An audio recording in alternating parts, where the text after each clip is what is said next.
Dentro del capítulo 9 del anabolismo vamos a empezar estudiando el proceso de la fotosíntesis. Podemos definir el proceso fotosintético como un proceso anabólico autótrofo gracias al cual las células vegetales, las células fotosintéticas, son capaces de captar la energía luminosa del sol y convertirla en energía química con el concurso del agua y de esa luz, produciendo en ese proceso gran cantidad de oxígeno como material de desecho. Ahí estarían encauzadas el primer tipo de reacciones fotosintéticas, gracias a las cuales vamos a transformar la energía lumínica, que es una energía ineficaz para las células vegetales, en energía química, necesitando exclusivamente el concurso del agua y de la luz. Esa energía química va a ser posteriormente utilizada en una segunda fase para fabricar sustancias orgánicas a partir de sustancias inorgánicas. Fundamentalmente, a partir del dióxido de carbono se van a sintetizar compuestos orgánicos sencillos como son triosas o como es la misma glucosa. Esto lo podemos expresar en esta ecuación bioquímica que nos resume de alguna manera lo que sería la fotosíntesis. Partiendo de 6 moléculas de dióxido de carbono y 6 moléculas de agua, puesto que nos va a devolver 6, aquí aunque pongamos 12 son 6 moléculas de agua y la energía lumínica, vamos a conseguir que esas 6 moléculas de dióxido de carbono se formen enlaces covalentes entre ellos para formar un compuesto orgánico altamente energético que es la glucosa y nos da como desecho 6 moléculas de oxígeno. El proceso bioquímico de la fotosíntesis no es más que un proceso por el cual se va a transformar la energía lumínica del sol y el agua en energía química y poder reductor que son útiles para la célula vegetal. Energía química en forma de adenintrifosfato, en forma de ATP, y poder reductor en forma de nicotin-adenin dinucleótido menofosfato reducido, gracias a los cuales, en un segundo paso, las sustancias, los productos inorgánicos, como es el dióxido de carbono atmosférico, lo va a transformar en glúcido, dando oxígeno libre como material de desecho. En esta hoja que tenéis aquí representada, tenemos de una manera esquematizada lo que es el proceso fotosintético, partiendo de la luz solar, que insisto que es una luz inadecuada para los procesos metabólicos orgánicos, partiendo del dióxido de carbono, que es una sustancia tóxica que se ha desprendido en la respiración celular, y partiendo del agua, que también es otra sustancia que tenemos en suficiente cantidad en la naturaleza, gracias al proceso fotosintético se va a transformar en glucosa, que es una molécula orgánica energética de alto valor biológico, y oxígeno, que es el responsable de toda la transformación de la naturaleza. Este proceso fotosintético lo podemos coger y lo podemos dividir en dos etapas. Esas dos etapas son la primera, que se llama fase luminosa, fase que también se denomina fotoquímica o fase de síntesis y de poder reductor, que está formado fundamentalmente por un conjunto de reacciones fotoquímicas gracias a las cuales se va a absorber la energía luminosa por los pigmentos fotosintéticos, fundamentalmente por la clorofila, y gracias a un proceso que se llama fotofosforilación van a transformar esa energía en energía química con liberación del oxígeno. Por eso, vuelvo a insistir, a esta fase se le llama fase de síntesis de ATP y fase de síntesis de poder reductor. Y es que los productos finales que vamos a obtener son el ATP y el nicotin-adenin-dinucleótido monofosfato. Este primer proceso, esta primera etapa se llama fase luminosa, fase lumínica, fase fotoquímica o fase de síntesis de ATP y poder reductor. ¿Por qué? Porque partiendo de la luz solar vamos a obtener energía química. Por tanto, para esta fase es fundamental la presencia de la luz. Esta fase no se va a producir si no tenemos una fuente luminosa. Y va a comprender dos procesos bioquímicos que estudiaremos más adelante, que son la fotólisis del agua, que es este primer proceso que tenemos aquí, y el proceso de fotofosforilación oxidativa. Este primer proceso, esta primera etapa, da paso a una segunda etapa que se llama fase oscura de la fotosíntesis, fase biosintética, o también se le conoce como fase de asimilación del dióxido de carbono. Son un conjunto de reacciones, ya en este caso son reacciones bioquímicas, no fotoquímicas, gracias a las cuales con la energía obtenida en la fase anterior, es decir, con el ATP y las moléculas reducidas, van a transformar sustancias inorgánicas, fundamentalmente el dióxido de carbono atmosférico, gracias a una serie de reacciones cíclicas que se llama ciclo de Calvin-Benson, en triosas, en glucosa como compuesto orgánico. En esta fase, en estas reacciones oscuras, en esta fase oscura, el proceso fundamental que vamos a estudiar se llama ciclo de Calvin. Atentos que el que esta etapa se denomina fase oscura no quiere decir que tengamos que darla poniendo, cubriendo la planta, las hojas, los cloroplastos aisladas de la luz solar. Se va a dar en presencia de luz. Lo único que recibe el nombre de fase oscura es porque la luz no es imprescindible para que se produzca. Aunque veremos que la primera enzima que va a entrar que va a formar parte del ciclo de Calvin-Benson, que es la rubisco, sí va a estar de alguna manera influenciada por la presencia o por la ausencia de luz. El resto de las reacciones que forman el ciclo de Calvin-Benson son reacciones bioquímicas, no reacciones fotoquímicas. Por lo tanto, la fotosíntesis podemos resumirla que está compuesta por dos fases totalmente distintas. Una primera fase, que es la fase fotoquímica, que es esta primera que tenemos aquí. Aquí tengo el cloroplasto representado con su doble membrana. Aquí tendríamos lo que sería el citoplasma celular y vemos que en la primera parte, que es la reacción fotoquímica, lo que se va a hacer es transformar las reacciones, la energía lumínica en energía química. Reacciones fotosintéticas de transferencia de electrones que nos van a rentar adenín trifosfato y moléculas reducidas de nicotin-adenín dinucleótido monofosfato. Esas moléculas energéticas van a ser utilizadas en la siguiente fase, que es la fase biosintética, por la cual el dióxido de carbono que tenemos en el citoplasma van a entrar y se van a fijar formando sustancias triosas como el gliceraldehído 3-fosfato, que es el precursor de todos los azúcares, fundamentalmente de la glucosa, y también el precursor de los aminoácidos y de ácidos grasos para esa célula vegetal. Luego, dos fases fundamentales en la fotosíntesis, la fase fotoquímica o reacciones lumínicas, la fase biosintética o reacciones oscuras. Empecemos estudiando los principales procesos que se producen en la fase luminosa de la fotosíntesis. Como ya he dicho, son un conjunto de reacciones que se van a producir en la célula vegetal, en concreto en el cloroplasto y en concreto en las membranas tilacoidales, en los sacos de grana que dijimos que existían en estos orgánulos celulares. Este proceso se inicia con la captación del cuanto de luz, del cuanto de energía lumínica por parte de la clorofila y del resto de los pigmentos fotosintéticos. Esta clorofila, cuando capta el cuanto de energía, se oxida perdiendo electrones de alto contenido energético. Y esos electrones de alto contenido energético, para que la clorofila pueda seguir cumpliendo su función, son reemplazados por otros electrones de baja energía. Esos electrones de baja energía se recuperan gracias al proceso de la fotólisis del agua. En el proceso de la fotólisis del agua, lo que le ocurre al agua es que por la acción de la luz se va a disociar en átomos de oxígeno, que es el producto de desecho que vamos a obtener, y esos hidrogeniones, que son electrones de baja energía, que reponen los electrones de alta energía que ha perdido la clorofila por la oxidación debido al cuanto de luz.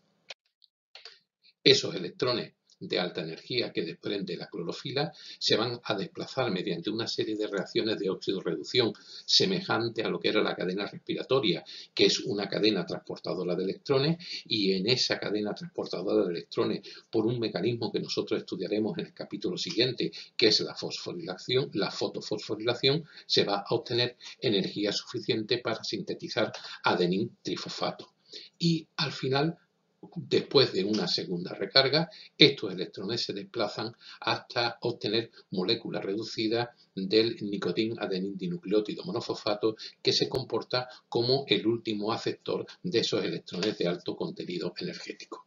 Por lo tanto, en esta fase lumínica, lo que se ha obtenido es, partiendo de energía luminosa, energía química, que va a ser fundamental, que se va a utilizar para la siguiente fase de la fotosíntesis.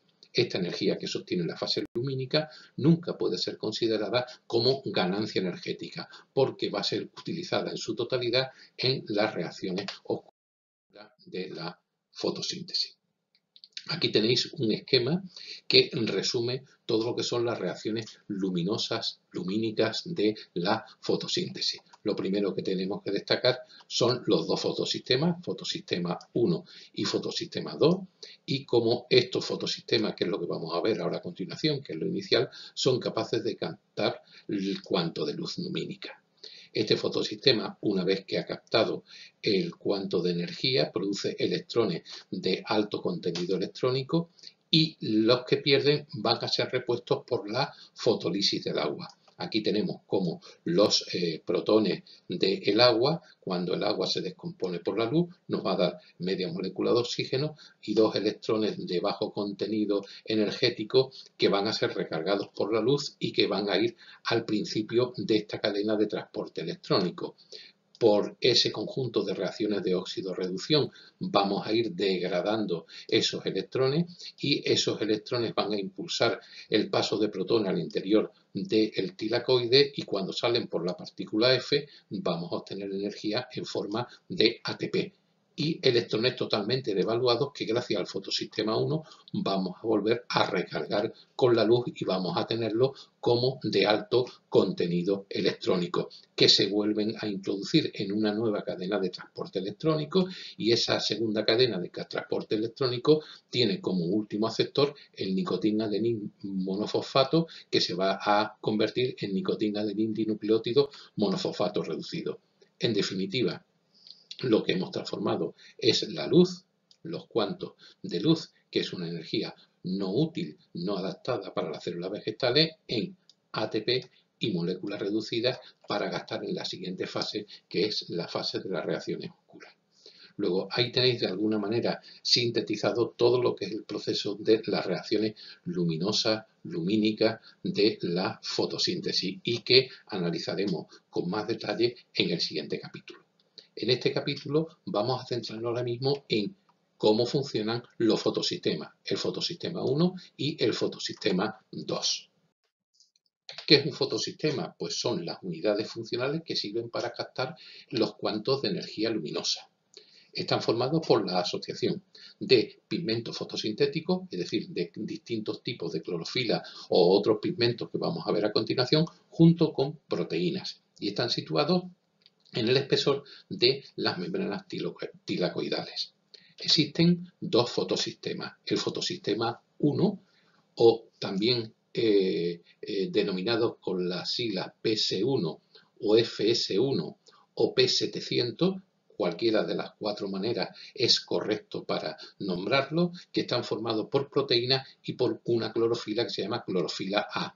Ahí tenéis dibujada la molécula de clorofila A. Os recuerdo que era un anillo tetrapirrólico, está formado por 4 pirroles, con un átomo de magnesio en el centro, con una serie de radicales y con el alcohol, el fitol, en su extremo. Bueno, pues la clorofila unido a las proteínas forman el fotosistema 1 o P700.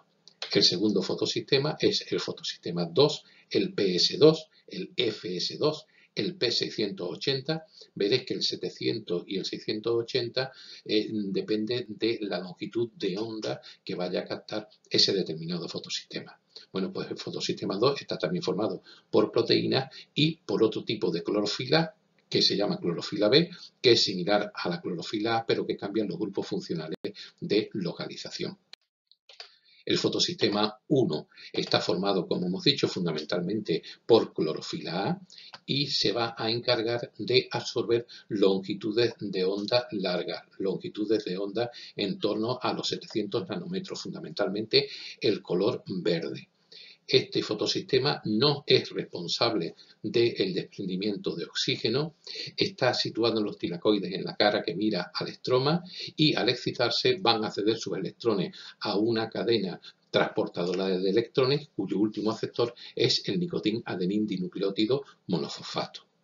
A diferencia del fotosistema 2, que tiene fundamentalmente clorofila B, que veis que absorbe longitudes de onda más cortas, de 680 nanómetros, absorbe fundamentalmente la luz roja y la luz azul, son muy eficaces en el desprendimiento del oxígeno, se localizan en los tilacoides, en la grana, en la cara que mira al espacio intertilacoidal y son los que van a producir la oxidación del agua, la fotolisis del agua y los que van a producir directamente energía en forma de ATP, teniendo un aceptor diferente, un último aceptor que no es el nicotín-adenín dinucleótido monofosfato, que veremos que es otro, que es la plastocianina.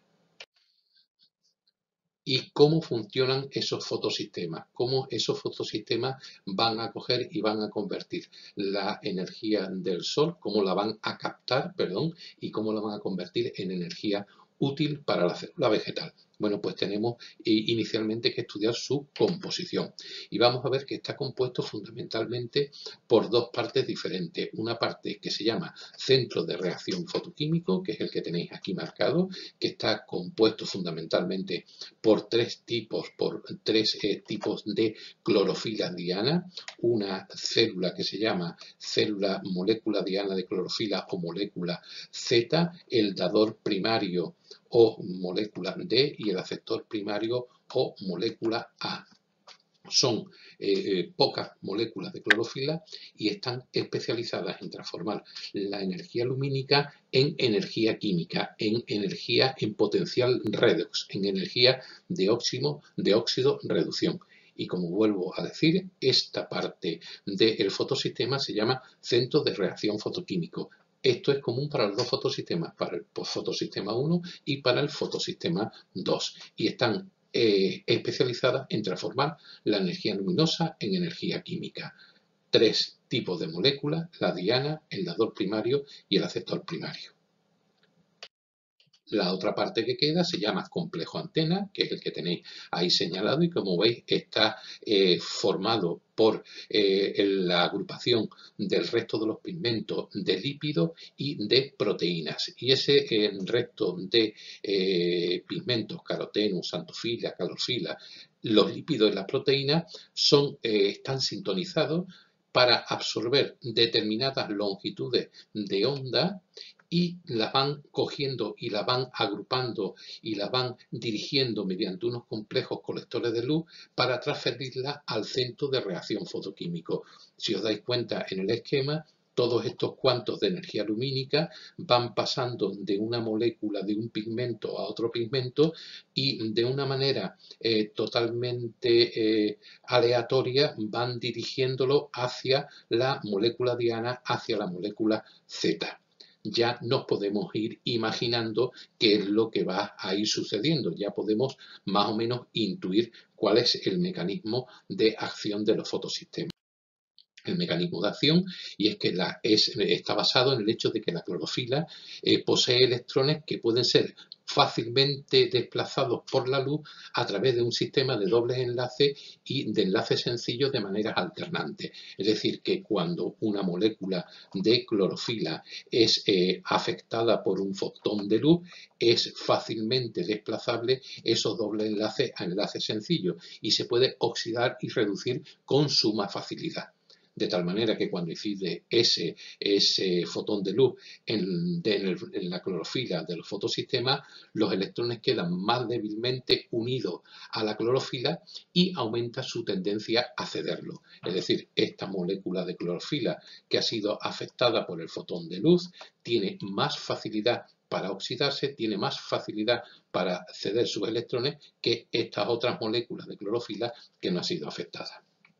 Cuando una molécula de clorofila le incide un fotón de luz, pueden suceder dos cosas: que si en la vecindad no existen otras moléculas de clorofila con capacidad para aceptarlo, pues se queda como está, vuelve a su estado anterior, y esa energía que ha ganado del fotón de luz o bien la transforma en luz y aparece en la fluorescencia, o bien la pierde en forma de calor. Es decir, es una energía no útil. Pero existe una segunda posibilidad, y es que sí existan a su alrededor moléculas de clorofila con capacidad de aceptar lo que serían estas otras moléculas que están aquí alrededor. La primera en afectarse es ella, tienen el resto capacidad de aceptarlo, entonces esta primera molécula de clorofila se oxida y pierde electrones de alto contenido energético porque han sido estimulados por el fotón de luz. La segunda molécula de clorofila que ha sido excitada, tenemos el fotón de luz, afecta a la primera y esta transfiere a la segunda sus electrones de alto contenido energético. Queda también esta segunda unida débilmente, transfiriéndola a la tercera y volviendo a la segunda a su estado normal. Y así de manera consecutiva, sin rumbo fijo, acabando por captar la clorofila del centro de reacción gracias a los complejos colectores de luz. Veis que aquí van saltando los electrones de manera arbitraria de molécula de clorofila a molécula de clorofila, hasta que los complejos colectores de luz lo van a coger y lo van a enviar definitivamente a lo que sería la molécula diana, lo que sería la molécula Z. Cuando llega a esa molécula Z, cuando llega al centro de reacción fotoquímico, va a ocurrir una cosa muy importante, y es que esos dos electrones de alto contenido energético van a transferirse, esos electrones se transfieren al aceptor primario, que aquí está representado por esta tecla en color violeta. Aquí lo tenemos nuevamente expresado. Tenemos la membrana en bicapa lipídica, que serían las membranas tilacoidales, y aquí tenemos cómo el cuanto de energía luminosa es captado por el complejo antena, que lo tenemos aquí, y de esta manera saltatoria vamos produciendo en cascada una serie de reacciones de óxido-reducción hasta que conseguimos que estas moléculas de clorofila, que se llaman moléculas dianas, que es la molécula Z, acepte dos electrones de alto contenido electrónico y se oxida. El último compuesto que cede los electrones lo va a ceder a una molécula que es la molécula A, que es el aceptor primario. Entonces aquí tenemos la molécula Z, la molécula diana, tiene dos electrones de alto contenido electrónico y estos se cogen y se transfieren al aceptor primario. Ese aceptor primario se reduce y ahora a partir de ahí empieza todo el proceso que vamos a estudiar en el capítulo siguiente, que es el proceso de fotofosforilación oxidativa. Vamos a quitarle a esos electrones el contenido energético y vamos a transformarlo en ATP. Pero la molécula diana queda sin esos dos electrones y entonces tenemos que recuperarla gracias a un dador primario de electrones que se oxida. Ese dador primario es diferente según sea el fotosistema 2 o el fotosistema 1. Si es para el fotosistema 2, el dador primario es la fotólisis del agua, es decir, que va a ser el agua el que va a iniciar ese tipo de fotofosforilación que denominamos acíclica, y en el caso del fotosistema 1 va a ser otra molécula de bajo contenido energético que proviene de este fotosistema anterior. De esta manera tenemos explicado claramente cómo actúan los fotosistemas y cómo a partir de ahí se ponen en circulación los electrones de alto contenido electrónico. Recordamos, la luz es capaz de incidir en el complejo antena, pone inestables las moléculas de clorofila que ponen en circulación los electrones hasta llevarlos a la molécula diana. La molécula diana es capaz de oxidarse y dárselo al receptor primario y se reponen por el dador primario. Y a partir de ahí, el próximo capítulo, en la próxima explicación, veremos el estudio de la fosforilación oxidativa.